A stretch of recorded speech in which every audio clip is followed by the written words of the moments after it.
modern manga that will beat classics by Teniz. When I say the phrase classic manga, what comes to mind? Whoa, is that One Piece? Oh my god, One Fair. Piece is the coolest. Okay, I've been glazing One Piece a lot on this channel. I probably need to chill out. Wow. But One Piece is a classic, though. It has not only grown to make its One mark. Piece is a classic. All right. I'm sure he's going to do it in the video, but I'm going to do it myself too, just before we get into it. For me, when you're looking at classics, quality does play, it is something you have to look at. You have to. It has to be good at minimum. But I think influence, in my eyes, outweighs quality when it comes to classics. Classics is weird though, because there is, one group of people who will say classics should be purely quality. You know what I mean? The cream of the crop of any given genre, of any given medium. There's another group of people who will say classics should be the most popular. A lot of times there are overlap between those two circles. It's a Venn diagram where series like One Piece fall in there, a generally very good series that happens to be extremely popular. But yeah, they're, classic, and what that invokes for different people is in literature, constantly but debated. It's also made its mark on the entire world. And I think he's saying the same thing. A couple of other mangas may come to mind. Berserk. This thing is a Okay. powerhouse of a series. Godly Sure. art, incredible story. You also got the most obvious answer there is. Dragon Ball. Dragon Ball. What if we Okay. started to take Yeah. a look at stuff that maybe wasn't so obvious? What modern manga that's come out in the past 10 years do we think is going to 10 become years, a so cla- 2016 plus. Okay, so we're looking post MHA, post My Hero.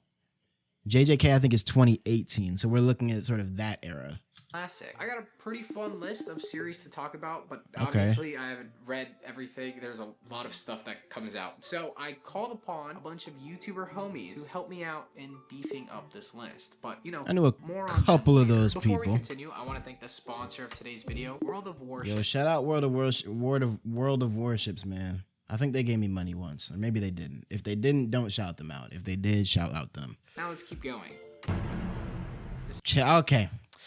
I'm gonna let him talk.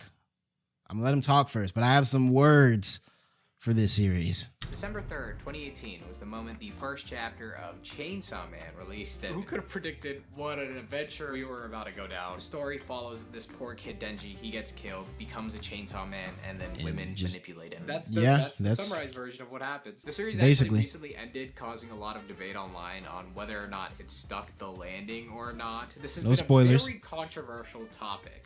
My take, I actually really like how it Really like is crazy, but regardless, I don't want to talk about the ending right now. Chainsaw Man, classic. Chainsaw Man is weird in a lot of ways when you look at its impact. And I think one of the weirdest aspects of Chainsaw Man's impact is the fact that I think it peaked in acclaim before the anime dropped. I feel like, I don't want to say it got less popular, because it definitely reached a more casual audience, right? And then that was reinvigorated with the recent movie. However, I think the most energy I've seen around Chainsaw Man was the wait up to the anime. And then the anime dropped, and it was cool. It was good. It was very good. But I think they didn't adapt enough of the story into the anime. And you know what I mean? It kind of, I don't want to say it fell flat, right? But it didn't really give anime onlys anything to grasp onto. It was like, okay, this looks great. Story's cool, but it's damn near just a prologue, right? And like there was a point in time, I would say, before the anime aired, where I would have, in Chainsaw Man, that I used to absolutely adore that story. Still do. Still got, I don't know if you can see him, Pochita back there, right? Love that shit. And I think Chainsaw Man is a lot of people's like first foray into more art housey, abstract sort of storytelling, right? Because you look at the audience for Shonen Jump, you know what I mean? It's usually more formulaic, you know, recycling the same formula. But the fact that a story like Chainsaw Man got as big as it did in the mainline manga, you know what I mean? And this is not like speaking down on it or anything, but I think it almost played the role. And it's not to say it was bad. I think part 1 was really good, but I think it played the role for a lot of people as like, as like baby's first art house work, where it's like, what? You gonna have him? And again, Chainsaw Man is the one thing I don't speak about manga spoilers on this channel with, because I want people to experience that story in its entirety. Classic. If I'm blinding myself to everything that happened after the anime dropped, I would say it's classic. And I would even go as far as to say it's classic because it managed to do what it did while being a weirder story and compete with and outsell all of these, you know, more safe formulaic stories. But I also think I want to give it a year or 10 to die down, for the hype to fizzle away, for all the movies that they're going to drop that's going to make millions and billions of dollars, for it all to fizzle down and really see what's left in the discourse, right? And you got to say that about classics in general. But Chainsaw Man, there was a point where I think it was an undisputed classic. But I think, you know, with how it kind of got a little shaky around part 2 in the ending, if you look at classics from a pure quality lens, I might maybe start saying, okay, does Chainsaw Man belong in the conversation? Maybe. But I completely understand why a lot of people would be let down by this ending. It wasn't the most amazing thing in the world. Regardless though, Chainsaw Man managed to do something to get itself into mainstream popularity that I hadn't really seen done before. Be so unbelievably weird, you couldn't just help but so okay, he's saying the same shit. The guy who wrote Chainsaw Man is a very bizarre human being. One of the things that inspired him to write the story of Chainsaw Man was apparently he ate his fish. Fucking fish. Nasty ass nigga. This is a true story, by the way. It's really weird. Until age 2, I'm not reading all that shit, bro. I'm not gonna lie, Fujimoto, you should have put that shit in the manga. I can't read paragraphs. A lot of people look at the story of Chainsaw Man. Like this run right here, okay? The shit that is on your screen right now, apart from those Dandadan volumes over there, and I love Dandadan, but apart from those Dandadan volumes over there, this run that is on my screen right now, that's a classic run. That's a classic run. But once you start getting more of the volumes into there, then it's like, okay, we got to start opening some dialogues. And write it off as Gooner slop. And honestly, yeah, I could see where a lot of those people are coming from. But if you take the time to look at it a little bit deeper, you'll find that it's not that. Chainsaw Man is actually a really interesting character study. Do they have a colored manga? No role models growing up. Suddenly gets tossed into society and now is experiencing everything for the first time, and it's super overwhelming for him. Food is awesome. Friends are dope. He's able to turn into a chainsaw man. And also, wow, women are very, very. This used to be my my profile picture on social media. Actually, when I met my girlfriend, this was my profile picture. I cropped out the speech bubble. And I'm kind of glad I did, because there could be an alternate reality where I scared the hoes because of this speech bubble. You know what I mean? Because Chainsaw Man does look crazy if you don't know, if you know what I mean, if you're not tapped into the story. Some of these out of context would look crazy. Very pretty. Everything excites him, and as a result, we get this really interesting perspective on. I'm kind of like reliving how good part 1 was weird, now. Gory, and such an exciting ride. Damn. Okay, that's real YouTuber movement right there. That nigga transitioned right to it. No wind down. Right to it. Classic number 2. Excuse me. Sorry. Classic number 2. Big Free. I can only speak on the anime. But I do think that I would, from what I've seen so far, I would almost solidify Big Free as a classic before I do. No, I'd say they're about even for me. They both had a major splash. They had sort of an opposite splash, right? Chainsaw Man was very big before the anime and kind of died down a bit from there. Frieren was very big post-anime. But yeah, and again, this is also weird for Frieren because let's be real, let's keep it a full and honest stack.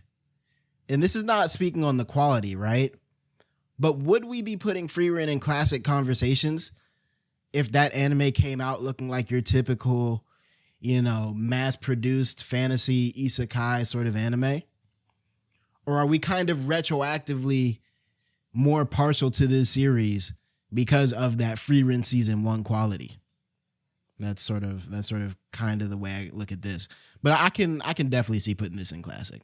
I was first interested in checking out the series because I was talking to this 30-year-old dude at the gym, and I was asking him the typical, hey, what is your favorite anime question? I was expecting the typical answer, that being an Attack on Titan, or maybe even a Death Note. But the response I got from him was really interesting. He told me he feels Frieren. old, and for a lot of his 20s, he was a bit lost, confused with the direction he was going to go in life, and he felt like honestly he was wasting a lot of his time and not really appreciating it to the best of his ability. Old Man Sniper said, I don't think the anime should be considered for lists like this. I would agree, but I think it's impossible to separate the two. Part of the reason most people are even talking about Frieren at all are because of the anime. Once an anime airs, it's really hard to separate the two because the products become like this. They become linked. The anime becomes a representative of the manga, and the manga becomes the representative of the anime. That's why when something gets a really good anime, like Frieren, it gets boosted. And that's why an anime could also lose popularity if the manga loses steam, like Tokyo Revengers, right? Tokyo Revengers came out with a big splash. The manga started to lose steam. And likewise, the anime started to lose steam. And so it's like, as much as I want to be able to have these conversations in a vacuum, it's literally impossible. For us to have these conversations in a vacuum, we would have to rip the memory and the feelings associated with the anime out of our consciousness and psyche. And that's just not possible. So I think as much as we should try to separate the anime, especially for older shows that weren't blessed with the modern anime landscape where everything gets a decent adaptation, as much as we should try to separate it, I don't think we always can, especially when there's a super high or super low quality anime paired with a super high or super low quality manga. And then he checked out the series Frieren, and after that he kind of started to feel okay, which is what the fuck?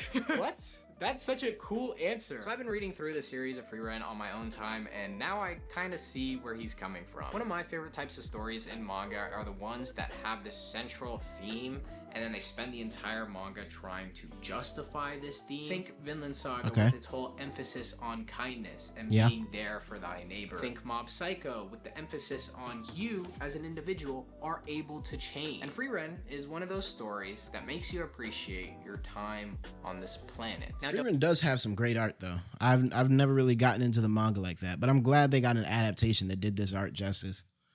Because I've seen a lot of manga with beautiful art like this that kind of just get mid adaptations. And that's the way the anime really impacts the discussion around the manga is just crazy. Now, don't get me wrong, Frieren isn't the only story that has tackled this particular topic, but I think that the way that Frieren is structured makes it the most effective in dealing with Him, the hero. Because Frieren is a fantasy story. Frieren is an elf who has lived for over 1,000 years, and she's not going to be dying anytime soon. And as a result, she lacks the importance of valuing her time and the ones around her. But as the story progresses, you see Frieren... Oh man, him will look kind of funny when he was Unk, bruh. All that boy hair went down to his chin. Wrapped up in other people's lives, mainly humans, which makes... I still look handsome even at this age, don't I? That boy was still trying to crack down to his last breath. To realize just how important appreciating time is and the ones around her is because everyone around her dies. It's really beautiful. On top of that, it's also just a really well-crafted story with a bunch of really fun twists. It's a manga that isn't afraid to break the rules of how a story is structured, and I think it's really effective in doing that. It's actually one of the things that makes it stand out the most in my eyes. This is a slower manga. It takes a little bit of time to get used to, but man, when it Very hooks slow. you, I will say Frieren and Chainsaw Man both get extra classic points on my board because Chainsaw Man and being unabashedly weird and Frieren being unabashedly slow, both of them managed to break the quote unquote mainstream glass ceiling by, even though they didn't conform to, you know, like marketable mainstream storytelling. With that said, I think you do have to give classic points to series that do the whole formulaic thing in their own unique way. And so I'm interested to see if we're going to get some more traditional series on here as well, in our boy's opinion. Okay, well, I mean, Blue Lock broke the mold too, but okay, this is crazy. This is going to sound crazy coming from me with how I treat the Blue Lockians. But I think Blue Lock is the most classic on this list so far. And I say that. I put it over. I'd classic it before Chainsaw Man. I'd classic it before Frieren. Not necessarily because of quality, but because as someone who has been in the sports, anime, sports, manga since before that shit was hype, Blue Lock is on the path to becoming like a linchpin series, like a turn point series. Like, I think Blue Lock is a genuine turning point in, you know, anime. Like, I don't want to say it's on slam dunk level or nothing, right? Slam dunk, that's big unk. That's super big unk, right? But Blue Lock has, I think, broadened the horizon of sports anime. I think Blue Lock has done the impossible, right? I think not the impossible. I think Blue Lock has done the very difficult. As someone who is, you know, moderately into sports and obviously very into anime, the issue that sports anime have to balance is that sports fans and anime fans are generally fond of different aspects of entertainment, right? And so let's say I wanted to make a soccer manga or a football manga, a basketball manga, whatever.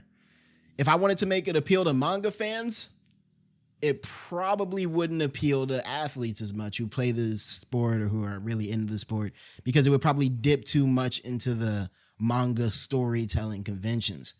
If I wanted to make a sports manga that really is really into its sport, and some of the best sports mangas are the ones that are really into their respective sport and really get you into the heads of these athletes, right?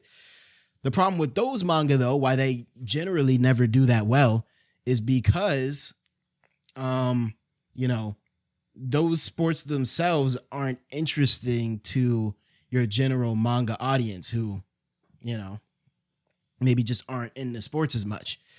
And I Blue Lock has bridged that gap in a way that I have not seen. It's a bit different in Japan, right? Manga is more popular in Japan, but I think globally, Blue Lock has bridged that gap in a way that I have never seen done before as someone who's always kind of fucked with sports series. And so I think just because of the way, and Blue Lock got bonkers numbers, by the way. I don't know how the sales look this year, but I think they were top 5 last year and the year before. Mind you, it's doing all this with the opposite of Frieren and Chainsaw Man, right? Remember how we were talking about how adaptation quality affects, you know, the way we look at the manga? Blue Lock is doing all this in spite of the anime being buns. You saw they making Blue Lock real.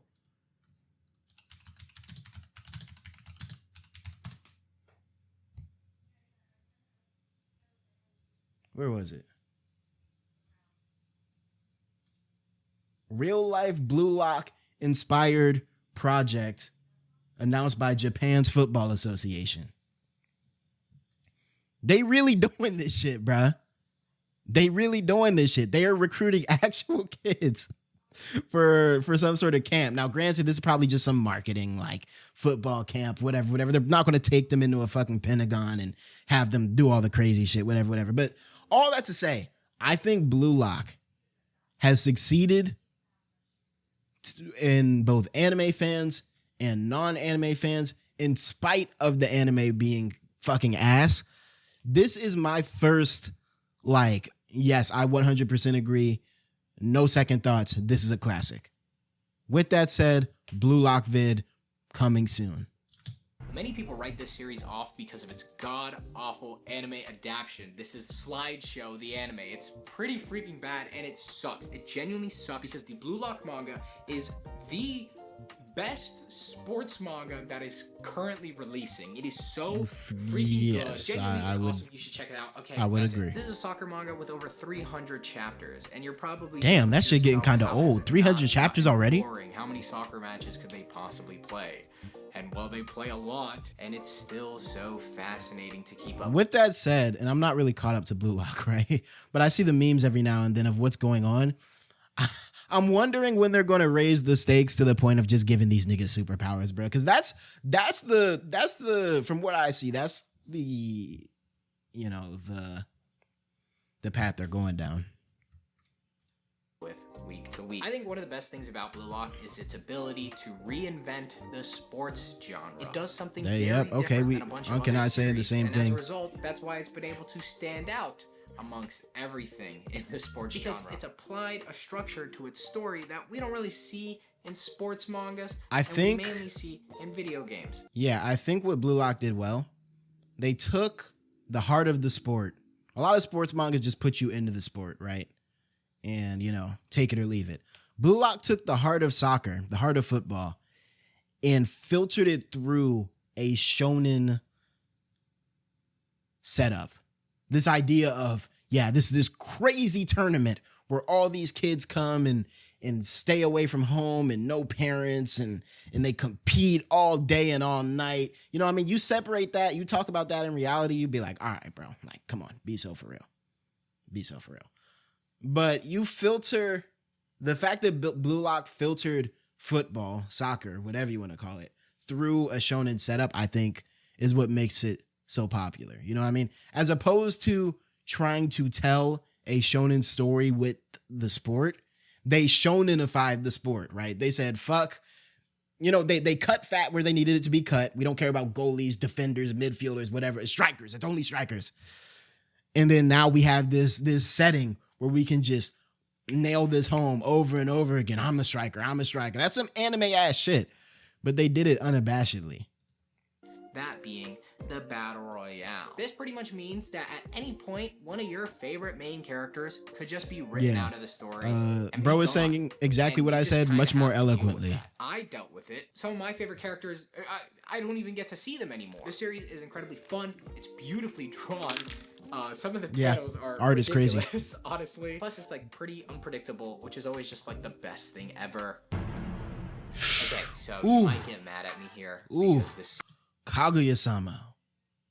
Okay, I've never finished Kaguya-sama.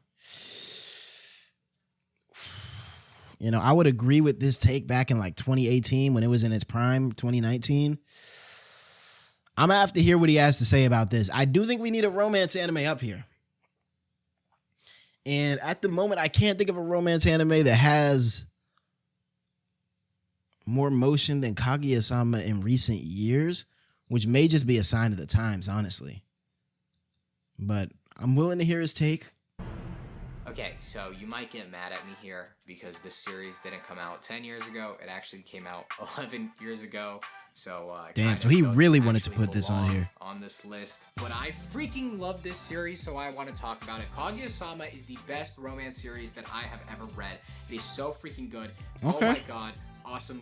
Glaze. This is a story about two high school At least he knows his glaze. secretly have a crush. Romance is hard for me to speak about objectively because I openly acknowledge the fact that, like, especially in anime where it's so trope driven, your first romance anime is going to be the one that captures your heart for the most part, right?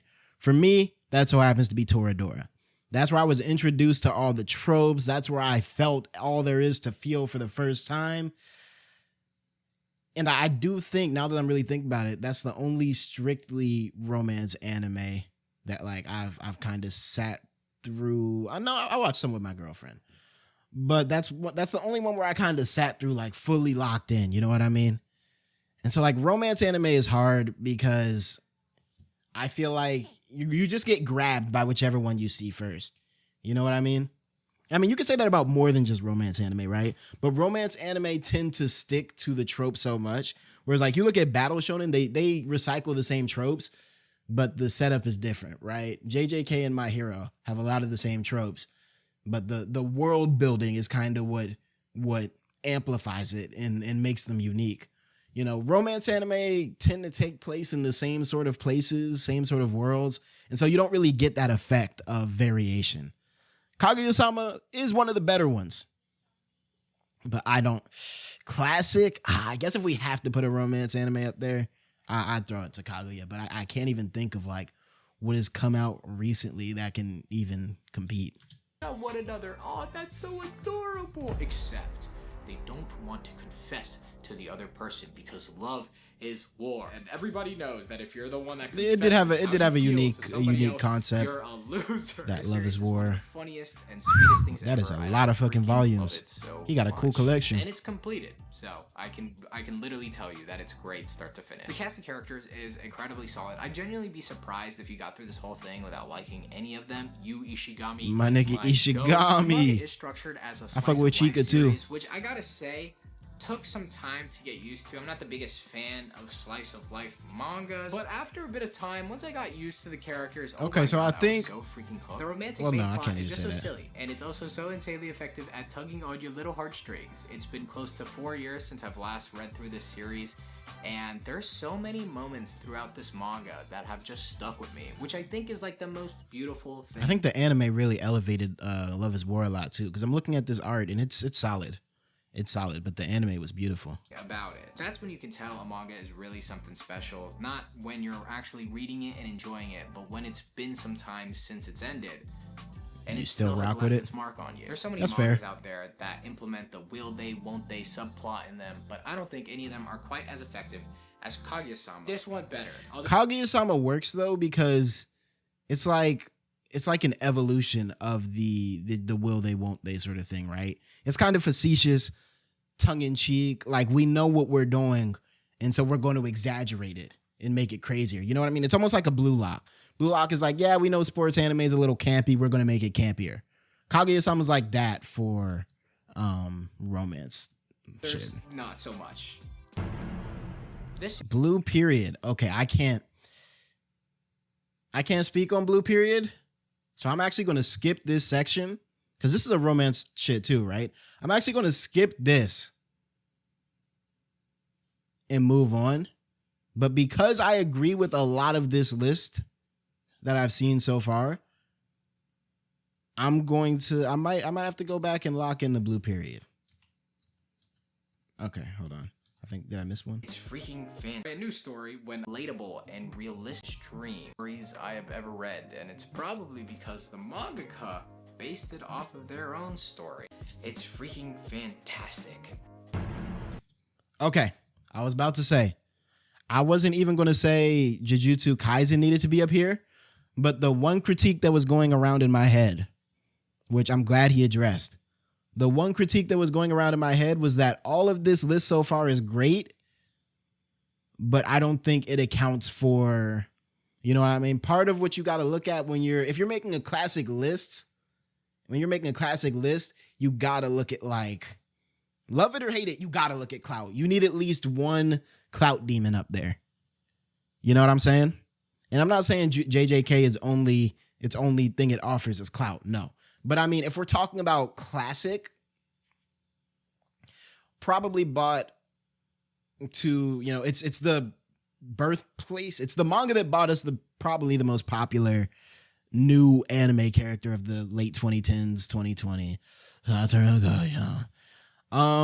Probably the most popular villain as well. I would say in Sukuna. No Demon Slayer. I'd say it's a toss-up between Demon Slayer and JJK. They're interchangeable in the sense that, you know, they don't do anything crazy in my book, but they kind of got to be on here for clout. You know, if you put Demon Slayer up here as opposed to JJK, I wouldn't have an issue with it. But these two are about about even to me. To be honest, I didn't want to put this manga in this video because I don't think that the story is quite as strong as all the other mangas we have talked about so far. Then I had a conversation with fellow YouTuber Internet Pit Stop, and I like Internet Pit Stop's content. And dude, I would love to have you hear exactly what he said to me, but I'm an idiot and forgot to record the audio. Nice. So, I've done that before. Yeah. Oh, am I recording my audio? Insightful conversation with the internet. Okay, I'm recording my audio. Here is some of the stuff that he said. In the last 10 years, there hasn't been a manga that has been as impactful as Jujutsu Kaisen. I mean, Demon Slayer comes close, but that's mainly because of the anime. Yeah, agreed. Not so much the manga. And one of the points that he brought up to me that really stuck out to me, and I want to share with you today, is his emphasis on what Jujutsu Kaisen has done for meme culture. Because a lot of I was gonna say that what Jujutsu Kaisen has done for one, meme culture, but two, like, you know what I mean? You gotta give props to,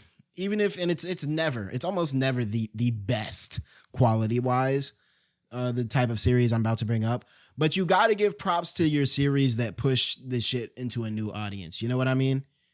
JJK has been the biggest funnel into the anime community by far for, I'll say the past 3 years. 2023, 2024, 20. Yeah, while that season 2 / manga ending era was happening, JJK kind of became the main funnel. I would give Demon Slayer its props because it was a pretty big funnel. It was, I mean, it's all cumulative, right? JJK stands on the back of Demon Slayer, which stands on the back of My Hero, which stands on the back of like you can draw it back as far as you want. But I do think JJK is kind of like the biggest funnel individually, and so you kind of got to give it props there. Series will come out of the anime, but Jujutsu Kaisen is kind of unique in the fact that its memes come straight. They're out transcendent. I mean, think about the panel "Nah, I'd win." That's true. How many times I've seen this. That's true. But with a different anime character pose. I can't think of many other manga that have my own channel, my ubiquitous memes. Have their thumbnails formatted in the same way as a particular character's death panel, and I'm like, yeah.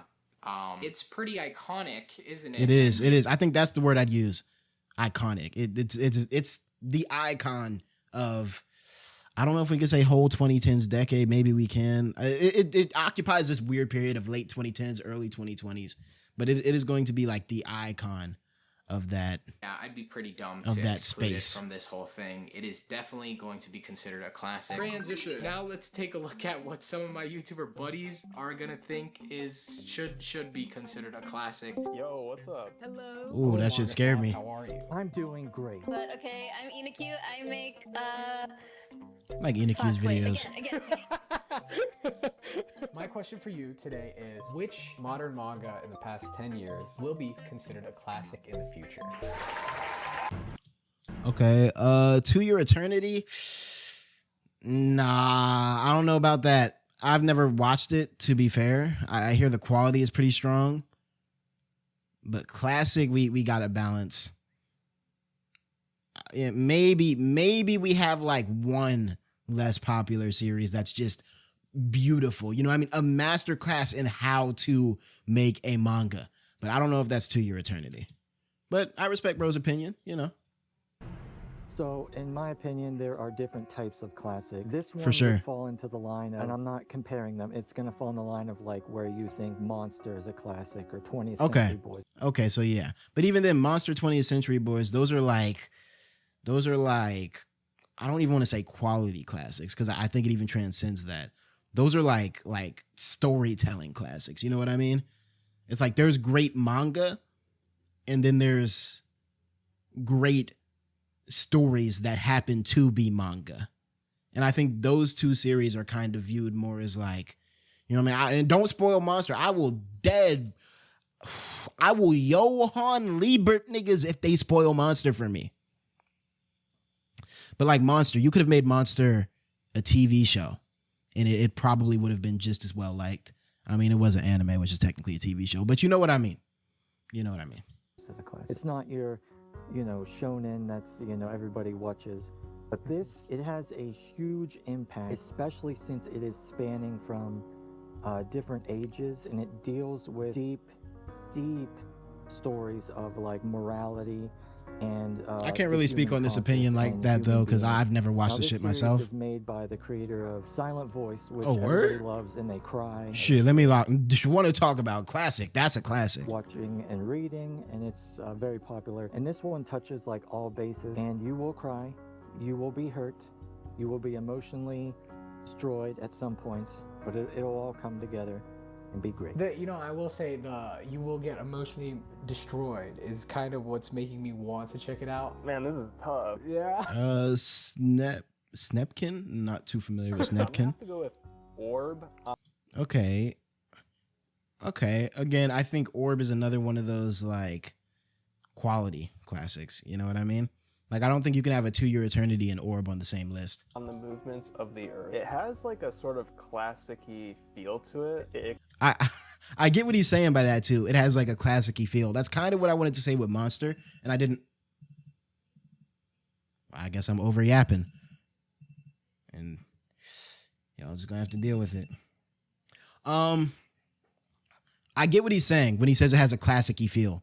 Orb feels like Monster and shit in the sense that it almost feels like it's trying to tell a more ambitious story through manga. You know what I mean? Orb is, I don't know it that well, but I think it's loosely based off of like, you know what I mean? Who is that nigga who looked...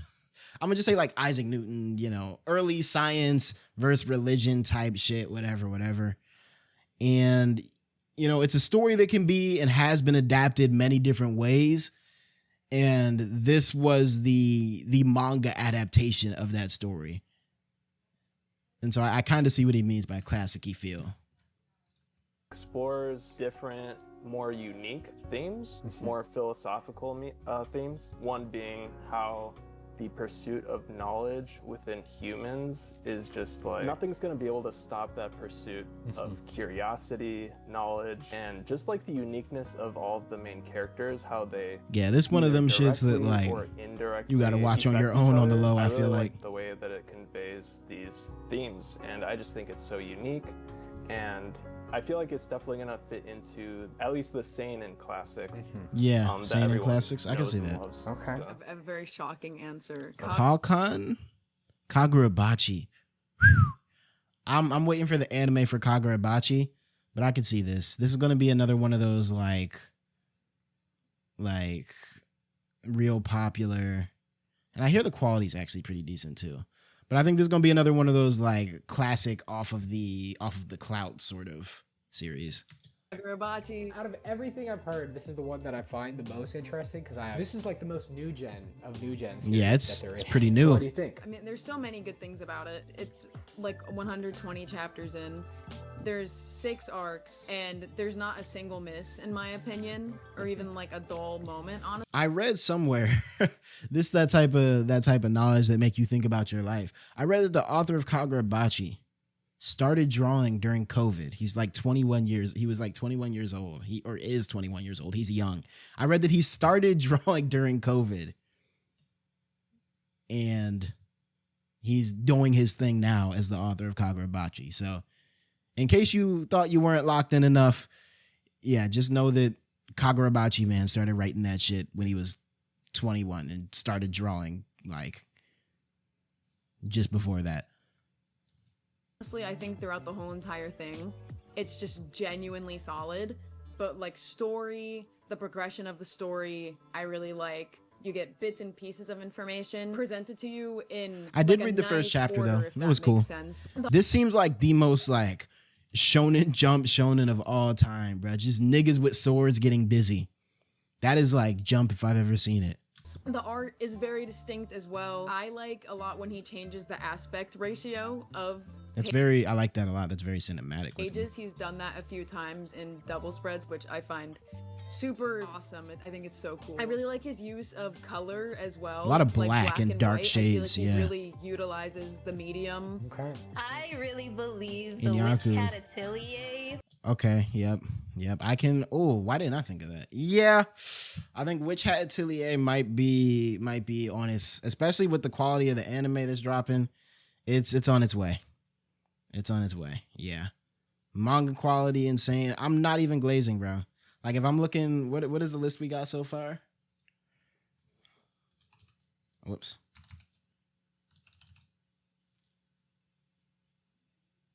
If this is our list right here, I would say at the very least, I'm putting Witch Hat on equal terms with CSM. At the very least. Like, I think JJK has to be a shoe-in off pure impact. I think Blue Lock has to be a shoe-in off pure impact.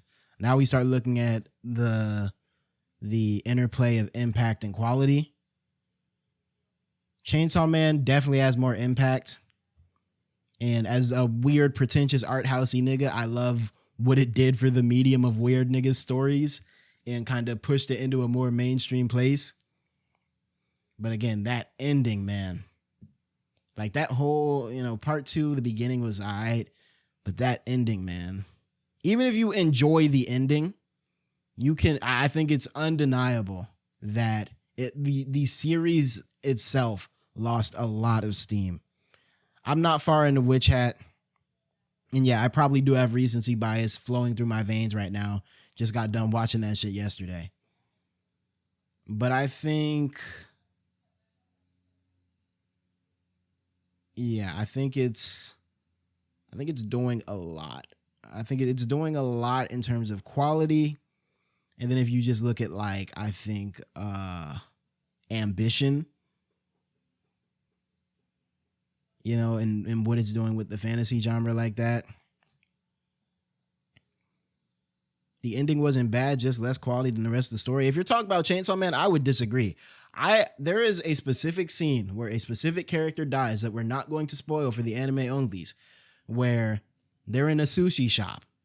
And I think the whole story kind of hit the shitter from that point moving forward. It simply was not appealing anymore. Anywho, that's just my personal opinion. They sacrificed the heart of that story for that shock value.